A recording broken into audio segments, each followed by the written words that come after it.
소설책이 있는데요. 해저 이만리라는 소설책, 그리고 80일간의 세계 일주, 달 세계 여행이라는 유명한 소설이 있어요. 그 작가는 한 분이에요. 프랑스의 유명한 작가신데 주엘 베른이라고 하는 분이 이 책을 다 쓰셨어요. 그중에 특별히 제일 유명한 소설책 중에 하나가 80일간의 세계 일주라고 하는 소설책이 제일 유명한데요. 거기 보면 주인공이 나와요. 주인공 이름이 필리어스 포그라고 하는 영국 신사입니다. 영국 신사인데 이분이 얼마나 철저한 분인지를 우리는 소설을 통해서 알 수가 있는데 굉장히 규칙적인 분이에요. 이분이 출근을 하지 않습니까? 출근 길이 있어요. 이분은 항상 똑같은 보폭으로 똑같은 걸음으로 출근을 해요. 그러니까 걸음 수가 똑같아. 달라지면 이분은 못 견디는 분이야. 그리고 이분은요, 출근 시간도 철저해서 1초도 안 틀려요. 그 동네 사람들이 시계가 없잖아요. 몇 시인지 궁금할 때 누굴 보냐면 이 주인공인 이 필리어스 포그를 봐요. 필리어스 포그가 딱 나타나면 아, 지금 몇 시 몇 분이구나 딱 알아요. 그 정도로 철두철미한 분이에요. 그리고 영국 예전에 같은 경우 지금은 면도할 때 그냥 뜨거운 물에 대충 남자들 면도하고 그러는데 옛날엔 면도 거품을 만들어요. 신사들은 뜨거운 물로 만든단 말이에요. 근데 그것도 온도가 정해져 있어요. 정확하게 86도로 해서 만들어서 해야 돼. 근데 어느 날 하인 한 명이 적당한 84도 정도로 가지고 나간 거야. 근데 이 주인이 알아봤어요. 그것 때문에 해고당합니다. 그 2도 차이 때문에 해고당해요. 그리고 새로운 하인이 다시 근무를 하게 되는데 파스파르투라고 하는 사람이 근무를 하게 돼요. 이 사람이 일을 배우려고 옷장을 딱 여는 순간 기겁을 합니다. 왜냐하면 옷마다 번호가 다 있어요. 옷마다 신발마다 번호가 있어.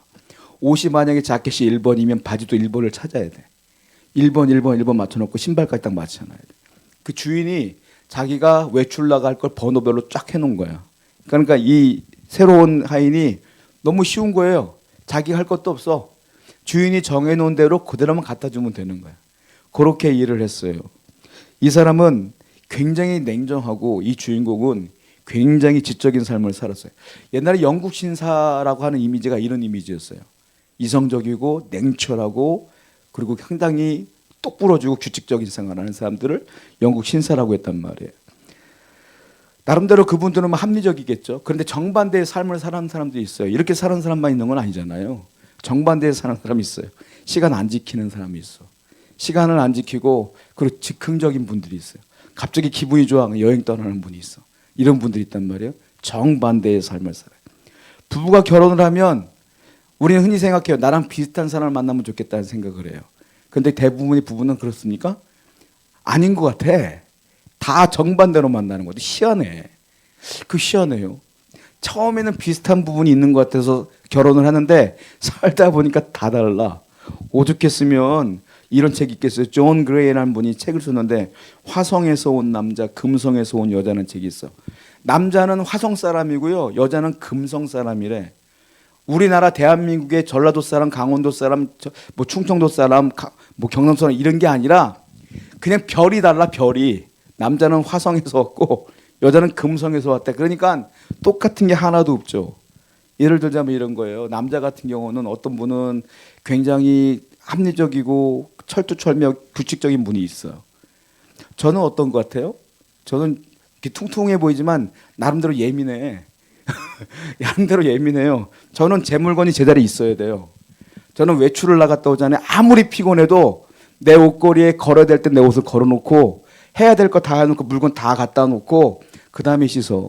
그리고 나는 바로 씻어. 그게 내 규칙이야. 그리고 나는 뭘 할 때마다 하루를 시작하잖아요. 하루 시작할 때 기도하지 않습니까? 기도할 때 제 하루 스케줄이 쫙 나와요. 오전 몇 시부터 몇 시까지 뭐 해야 되고 몇 시부터 뭐 하고 쫙 드러나서는 그대로 해요. 안 그럴 것 같죠? 그렇게 살아요 제가. 그러니까 스트레스를 받아 개인적으로. 이걸 못 해놓으면 아 이거 못했네 어떡하지? 이런 게 있어요. 그런데 정반대인 분들이 있어요. 그냥 계획이라는 게 없어. 그러니까 마음 가는 대로 하는 분들이 있어. 그렇죠? 그런 분들은 스트레스를 안 받아. 그런데 그런 분들이 직장 생활하면 본인은 스트레스를 안 받는데 같이 일하는 분들은 스트레스를 받아. 이거 참 희한해. 예를 들면 이런 거 있잖아요. 남편이 회사 갔다 왔는데 양말을 아무 데나 버려. 그 아내는 그런 걸 꼴보기 싫은 거야. 하지 마. 근데 선천적으로 안 되는 걸 어떻게 해? 맨날 그래. 맨날 싸워 그거 가지고. 그런 경우가 있단 말이에요. 그러니까 사람은 두 부류로 나뉘어져요. 그렇게 사는 사람, 이렇게 사는 사람들. 이렇게 산단 말이에요. 저 같은 경우는 여행을 가잖아요. 해외여행을 가지 않습니까? 해외여행을 처음 가요. 일본이라든지 이렇게 간단 말이야. 저는 지도를 안 보고 댕겨요. 제 딸들이 뭐라는지 아세요? 아빠 여기 와봤어? 이렇게 얘기해요. 왜냐하면 저는 그렇게 계획을 여행 가기로 결정을 하면 몇 달 전부터 계획 짜고 몇 달 전부터 사진 다 봐. 그리고 몇 달 전부터 길을 다 봐. 그래서 나는 딱 하면은 내가 본 길들 그냥 있는 거예요. 그냥 걸어 댕겨 나는 그냥. 그러니까 애들이 깜짝 놀래요. 내가 대부분 사람들은 그렇게까지 안 하지. 그러니까 몇 개월 동안 스트레스를 받는 거야. 성격이 못돼 처먹었어요, 제가. 아주 그런 성격이에요. 제가 설교도요 준비할 때 저는 어떻게 준비하는지 아세요? 요 설교를 제가 이번 주 준비한 게 아니라니까. 몇 달 전부터 준비하는 걸 계속 보는 거 나는. 그러니까 제가 설교 준비하는 게 쌓아놨어 이렇게. 만들어 놓고 계속 보는 거야 주중에. 그렇게. 그러니까 제가 피곤하게 살아 하여튼. 성격이 그렇게 못됐단 말이에요 제가. 그런데 문제가 있어요. 신앙생활도 비슷한 분들이 있어요. 신앙생활 할 때 보면은 머리로만 신앙생활하는 분들이 있어요. 그러니까 이 머리로 내가 이해가 돼야 돼. 그런데 어느 순간 내가 감정이 올라오면 그걸 의지적으로 막는 분들이 있어요. 그걸 이성적 신앙이라고 말하지만 그분들의 문제는 뭐냐면 그러다 보니까 자기의 생각으로 신앙을 자꾸 판단하게 되면서 오류에 빠질 경우가 많아요. 대신에 마음이 뜨거운 분들이 있어요. 이런 분들은 성격이 기도를 하더라도 왜 그냥 조용히 하는 것보다 소리 한번 질러야지 속이 시원하고 찬양을 하고 예배 드릴 때도 눈물 한번 좀 나야지 은혜 받는 것 같고 이런 분들이 있어. 좋죠. 좋은데 이런 분들이 계속 거기 심취해 있다 보면은 광신에 빠질 경우가 있고 잘못된 신앙으로 빠지는 경우도 있어요. 종종. 그래서 항상 우리는 균형을 이루는 게 중요하다는 거예요. 제가 나온 신학교에서는 항상 모토가 있거든요. 무슨 얘기를 하냐면 교수님도 그렇고 학교에 가면 다 붙어 있어 맨날. 지성과 영성을 겸비한 목회자가 되라 이렇게 써 있어요. 지성은 이성적인 거고 영성은 감성적인 거거든요. 두 개의 균형을 잘 이루어야지 좋은 목회자가 되기 때문에 항상 공부할 때는 이성적으로 배우고 기도할 때는 뜨겁게 하나님께 나가는 그 훈련을 잘 배우라고 늘 교수님들도 얘기했던 경험이 있어요. 다시 원래 처음으로 들어가서 80일간의 세계 일주라는 그 소설책을 보면 필리어스 포그라는 그 주인공이 어느 날 자신의 패턴이 깨지는 경험을 하게 됩니다. 어떤 거냐면 인도 봄베이에서 캘거타로 기차를 타고 가려고 하는데 기찻길이 아직 만들어지지 않은 거예요. 그래서 어떻게 하냐면 코끼리를 타고 가요.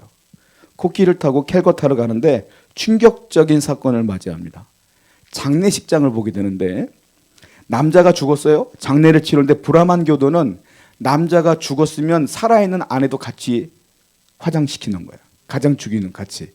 이걸 보고 깜짝 놀라서 이 사람이 영국 신사였던 이 사람이 그 미망인을 어떻게든 구출해내요. 구출해내. 자기가 해야 될 일들이 있는데 그 규칙을 깬 거죠. 깨고 그 여인을 구출해내요. 그때 그 하인이 깜짝 놀라면서 이렇게 얘기를 해요. 마치 얼음장 같은 겉모습 속에서 따뜻한 가슴을 느낀 듯한 기분이었다. 우리 주인님이 저런 면이 있네? 이런 거죠. 멋있죠. 겉으로는 냉정하지만 속은 따뜻한 남자였던 거예요. 그 사람이. 그것을 이 소설에서는 얘기를 하고 있어요. 성도도 마찬가지예요. 겉으로는 냉정해 보여도 마음은 뜨거워야지. 하나님께 나아갈 때는 우리가 차갑게 나갈 수는 없어요. 하나님께 나갈 때도 뜨겁게 나가는 게 중요하다. 오늘 본문은 무슨 본문이냐면 예수님이 돌아가신 뒤에 수많은 제자들이 절망에 빠집니다. 절망에 빠지고 특별히 두 사람이 야, 다 끝났어. 예수님 돌아가셨대. 어떻게 해야 되겠어? 야, 고향으로 돌아가자.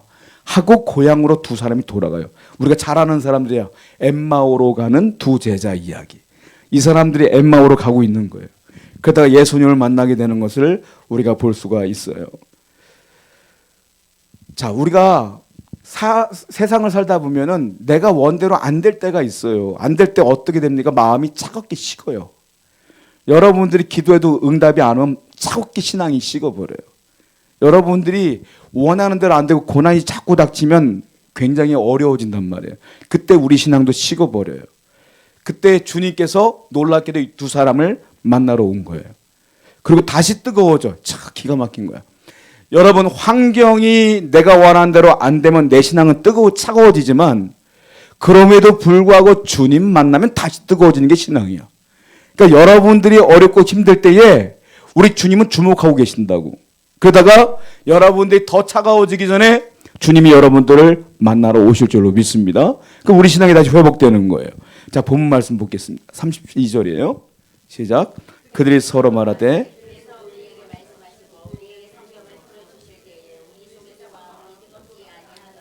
두 사람이 냉랭했는데 예수님이 오셨는데 못 알아봐요. 왜? 부활하셨기 때문에, 부활체기 때문에 못 알아봐. 예전의 모습이 아니기 때문에. 그런데 말씀하시는 걸 보니까 우리 예수님 같은 거야, 느낌이. 말씀하시는 거 보니까 예전에 말씀했던 그 예수님과 너무 비슷한 거야. 그러면서 예수님이 가신 다음에 두 사람이 앉아서 얘기하는 거예요. 뭐라고 말하냐면, 야, 우리에게 말씀하시고 우리에게 성경을 풀어주실 때에 우리 속에서 마음이 뜨겁지 아니하냐. 뭐 때문에 뜨거워진 거예요? 말씀을 들으니까 마음이 뜨겁지 아니하냐.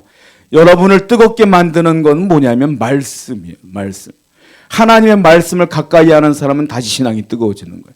말씀을 멀리하면 신앙이 차가워지고 말씀을 가까이 하는 분들이 신앙이 뜨거워지는 겁니다. 제 친구 중에 한 사람이 선교사거든요. 지금은 선교사인데 예전에 그 중고등학교 때 신앙생활을 같이 하면서 그 친구를 보면서 참 저하고 안 맞았어요. 왜냐하면 얘는 나보다 더 이성적이야. 너무 이성적인 거예요. 얘는. 어떠냐면은 기도를 하다가 보면 마음이 뜨거워질 수 있지 않습니까? 회개하면 눈물도 날 수 있는 거 아닙니까? 우리 교회는 또 은사가 많은 교회라 어른들 다 방언으로 기도한단 말이에요. 그럼 다 뜨겁게 기도하잖아요. 얘는 마음이 조금 움직이기 시작하면 입을 딱 닫아. 자기 이상해지는 것 같으니까. 그리고 조금 마음이 진정이 되면 그때 조금하게 기도해. 그러니까 얘는 은사도 경험 못하고 방언도 못하고 기도의 응답도 못 받고 늘 거기까지만 있는 거야. 그러면 저한테 이런 말 하더라고요. 야, 너무 그렇게 깊게 들어가면 안 돼. 하나님께서 원하는 건 그게 아니야. 라고 말하는 거예요. 저는 나중에 나이를 먹고 그 친구한테 그렇게 얘기한 적이 있어요. 야, 그거는 하나님이 주시는 마음이 아니야. 왜? 하나님은 너가 기도하기를 원하는 게 아니라 기도에 빠지기를 원하셔. 너는 기도는 하지만 빠지진 않잖아. 기도에 깊게 빠져야지. 이성적인 분들은요, 기도는 해요. 근데 기도에 빠지진 않아요. 그러면서 자기는 신앙생활 잘하는 줄 알아요. 난 은혜도 받은 줄 알아요. 여러분, 하나님께서 원하시는 건 하나님께 더욱더 깊이 있게 가기를 원하셔요. 근데 마귀는 내가 그렇게 가기를 원하지 않기 때문에 이성이란 단어로 자꾸 나를 막아. 이 정도까지만. 한계를 준단 말이에요. 은혜는 그게 아니에요. 은혜는 하나님께 나갈 때 한없이 깊게 나갈 수가 있어야 되는 거라는 거예요. 그러니까 미지근한 신앙이 가장 가장 어려운 거예요. 요한계시록 3장 15절에 이런 말이 있어요. 차지도 않고 덥지도 않은 것. 미지근한 걸 내가 입에서 토해낸다 그랬어요. 가장 무서운 거예요. 자, 너에게 묻는다라는 시가 하나 있습니다. 한번 읽어볼게요. 읽어봐요. 시작. 연탄재 함부로 발로 차지 마라. 연탄재, 요즘은 연탄 안 떼지만 연탄재 막 밟고 그러지 않습니까? 연탄재 무시하지 마. 그래도 한 번은 뜨거웠던 적이 있어. 니들은 뜨거운 적이 있냐? 이 말이에요. 여러분, 하나님께 뜨거운 적 있으세요? 그때로 돌아가셔야 돼. 다시 하나님께 나아가시고 다시 뜨겁게 기도할 때에 우리 하나님께서 여러분에게 다시 한번 큰 은혜를 주실 줄로 믿습니다. 기도하겠습니다.